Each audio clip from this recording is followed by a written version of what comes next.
The best lifestyle choice you can make to help the planet is to reduce your meat intake. Animals need an astronomical amount of water and land to be fed and raised into the meat that you eat. This means wasting a lot of water to cultivate the animals' food and clear-cutting forest for them to graze. Red meat is even worse because cows also contribute to pollution. Cows release methane, which is a greenhouse gas that contributes to climate change. In addition to livestock, fish and seafood also contribute to environmental problems. Fishing nets and lines make up around 47% of waste in the ocean. Obviously, being vegan or vegetarian is the best way you can help, but even just going on a no red meat diet or choosing vegetarian options at restaurants is helpful. Another incredibly important way to help is to stop using single-use plastics. To do so, purchase a reusable water bottle that can last you years instead of throwing out a plastic one every time you use it. You can also purchase reusable shopping bags instead of using plastic ones in grocery stores. When eating, use real plates and silverware instead of styrofoam and plastic cutlery. If you're packing a lunch, use a reusable container, preferably steel or glass, rather than a plastic bag for your snacks. One mistake that many people don't even realize harms the environment is shopping.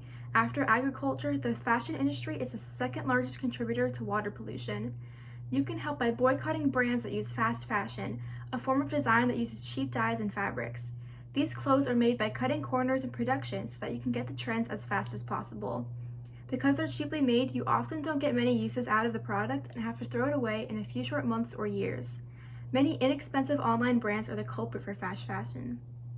In addition, buying your clothing at thrift stores and donating clothes are both great ways to reuse clothing and help the environment.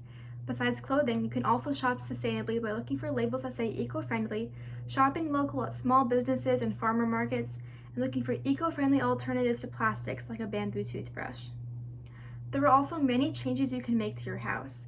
To reduce your energy and electricity use, open windows or throw on a sweater instead of using air conditioning and heating. You can also use LED light bulbs, unplug electronics that you're not using, wash your clothing in cold water, and use a clothesline instead of a dryer. If you want to use a reusable water bottle but don't trust your tap water, consider investing in a water filter. Another large contributor to air pollution is transportation.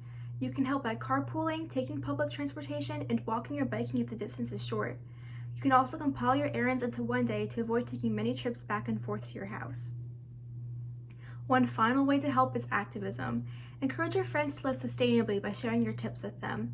Spread the word about sustainable living through social media. You can also sign petitions through facilitators like change.org or contact your local companies and officials and ask them to operate eco-friendly.